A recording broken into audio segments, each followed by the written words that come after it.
안녕하십니까, 에스마 도윤입니다. 자, 오늘은 간만에 영상을 찍는데요, 무술 이야기를 안 할 거예요. 지금 오늘은 부처님 공부에 관련돼 있는 이야기를 할 거고요. 이제 많은 분들이 부처님의 공부, 근데 이제 깨달음에 대해서 공부 이렇게 얘기하는데요. 도대체 뭘 깨달은 얘기인지에 대한 얘기 없는 뜬구름 없이 깨달음에 대해 이야기한다. 그건 아니거든요. 불교 깨달음에 보면 참나를 깨달아야 된다 이렇게 강조를 하죠. 예. 근데 부처님이 참나를 깨달으라고 하셨을까요?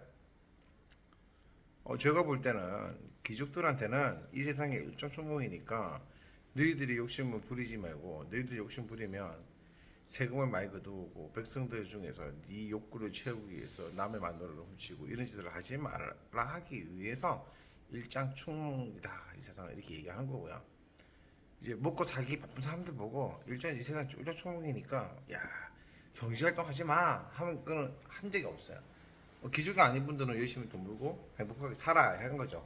그러니까 입장이, 부처님이 얘기한 건 제가 볼 때는 그 위치, 사회적 위치에 따라서 그 사람이 갖춰야 할 마인드를 얘기하는 거고요. 말 한마디에 사람을 죽일 수 있는 권력을 가지고 있는 사람들 마인드는 욕심, 자기가 가지고 있는 것에 만족하고 욕심 없이 사는 걸 얘기하는 거거든요.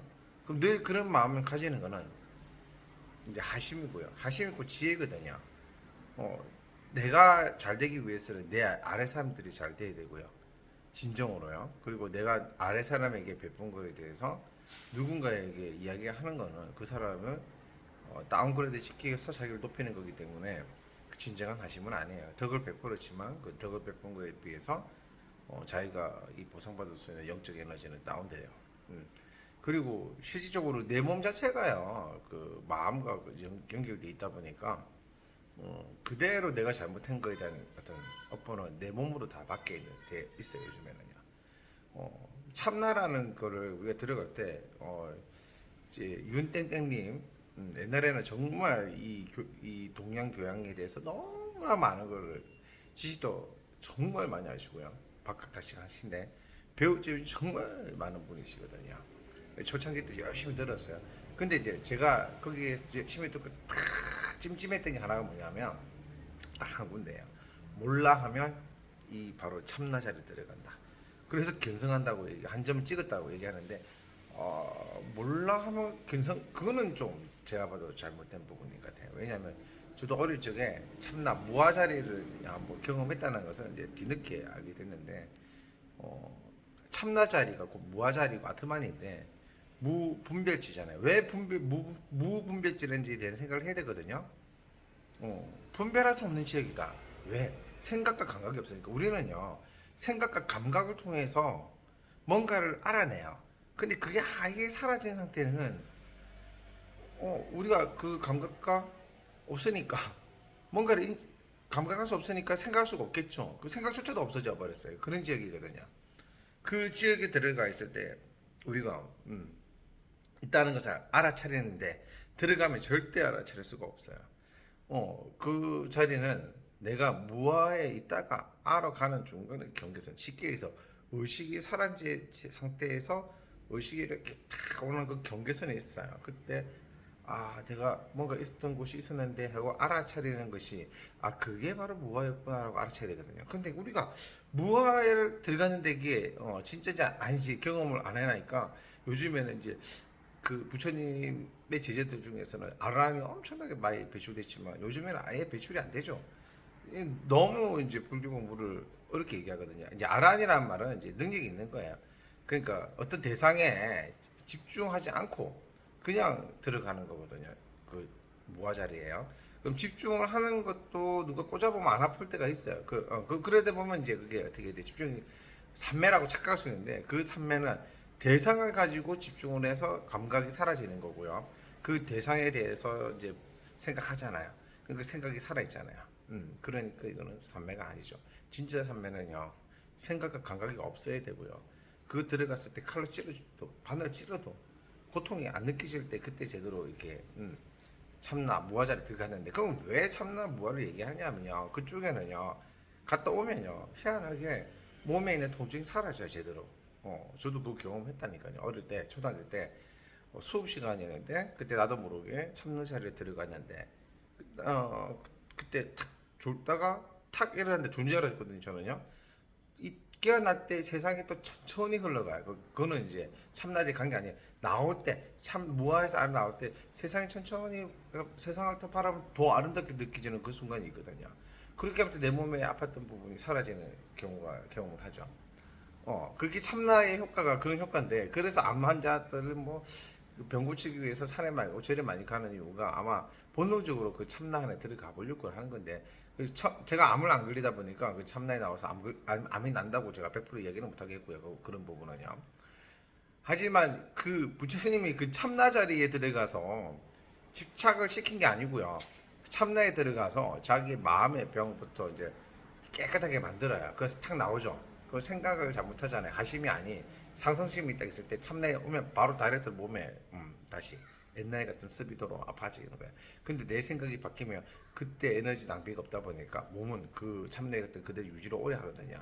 이제 그런 걸 알아차리기 위해서 하는 거거든요. 위파사나 수련을 하는 목적이 그런 감각을 통해서 이런 상황을 알아차리기 위해서 이때 마음과 몸의 하나인 걸 알아차리기 위해서 하는 것이 위파사나인데 막 가져와서 용어를 어렵게 엄청나게 설명하고요. 마치 그 용어를 다 알고 있으면 막 성불하고처럼 얘기를 하거든요. 절대 성불 안 해요.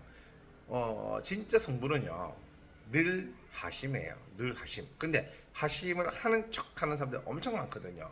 어떤 법을 설파할 때 누군가에 대해서 얘기할 때 만약 기죽거리거나 화를 내거나 막 이런 표현을 쓰잖아요. 그거 하심이 아니에요. 지금 제가 얘기하고 있죠 뭔가를. 이것도 하심이 아닌 거예요. 뭔가 얘기하는 것도 하심이 아닌 거예요.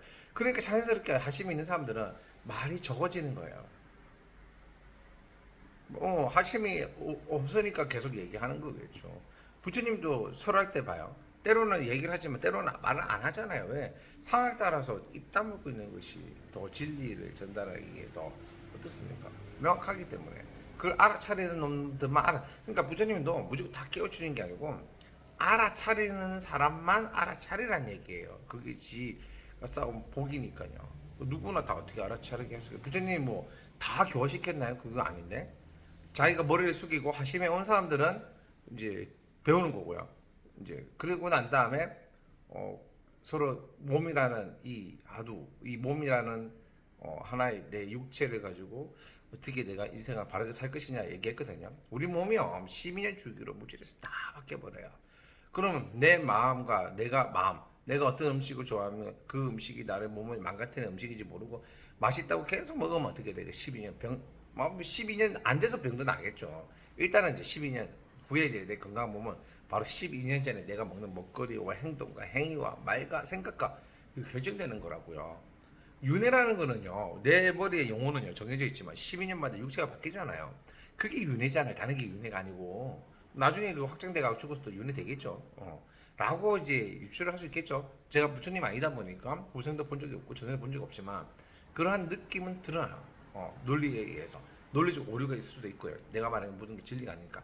그런데 상식선에서 참나에 너무 집착하지 말고요. 몰라 하면 참나 안 들어갑니다. 들어간다고 이렇게 주장하면 안 돼요. 그것도 일종의 법상에 빠진 거고요. 고업이고요. 자기가 만든 틀에서 못 벗어나는 거예요.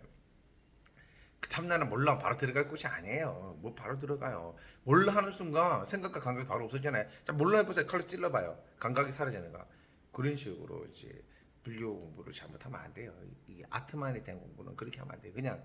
그냥 집착할 필요 없이 하심하고요. 덕 베풀고 사면 그리고 덕을 베풀 때 내가 하심하고 이렇게 덕을 베풀면 돼요. 탐진치 가지고 베풀면 상대가 알거든요. 욕한다니까 속으로요. 좀 약간 인지력이 딸리는 분들은 모르겠지만은 이제 거기서 이제 인지가 생기봐야 어쨌든 욕하죠. 그러니까 늘 하심으로 사시는 게 가장 부처님 가까운 거고요. 부처대 생각 마시고요. 늘 하심을 해서요. 살면 되는 거예요. 그래야지 최소 내 몸 고통으로부터 좀 덜 아픈 거예요. 완벽한 하시면 어떻게 합니까? 저도 하시면 안 되는데 이런 얘기는 안 하려고 했는데 요즘에 그런 이 수행 쪽에서 싸우는 유튜브에 몇 번 보다 보니까 조금 아유 진짜 부처님 공부를 가지고 장사한다는 것밖에 안 보이다 보니까 안타까워서 한마디 하는 거예요. 좀 덜 하심하면 부처님과 가까운 상태가 돼요. 그리고 진짜 심하면 몸의 긴장도 다 사라지다 보니까 통증도 많이 완화되고 사라지는 현상도 일어나요. 현상이 일어나는 거지. 그리고 어떤 병이 하심을 하면 완치 되는 건 아니고요. 덜 이렇게 되는 거예요. 늘 하시면 안 되니까 우리가 통증도 생기고 그런 거거든요. 몸과 마음이 하나이기 때문에 그런 게 있어요. 과학적으로 안 밝혀졌으니까 못 믿겠죠. 그런데 경험해보세요. 진짜 하심을 했는지 안 했는지. 누군가 비판하는 것도 하심 아니에요. 아는 걸 얘기하는 것도 하심이 아니에요. 네 바르게 되라고 얘기하는 것도 하심이 아니라고요. 네가 잘못하는데도 그대로 안 잡고 그냥 냅두는 것도 어떻게 돼? 그것도 하심 아니에요. 한 번 정도는 이제 던져 봐줘야 돼요. 그리고 아니면 물러나는 거 그게 하심이에요. 그런데 하심이라는 것에 대해서 우리가 제대로 한번 조명을 해볼 필요가 있다고 봅니다. 진짜 하심이 뭐냐? 우리가 태어날 때 하심을 태어났나요? 아니기 때문에 부처님이 하심을 강조하셨겠죠. 우리는요 3억 마리의 정자 속에서 그 중에서 1등을 지쳤을 때 제껴서 2등에 들어가서 우리라는 존재가 이게 이 세상에 태어났는데 그러면 유전자적으로 우리는 굉장히 약은 존재고요.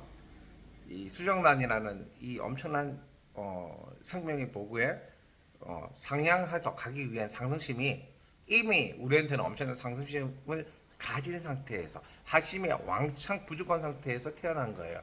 그러니까 성악설이 맞는 거죠, 사실은. 그런데 이제 부처님 그걸 알아보시고 이제 하심을 강조하신 거예요.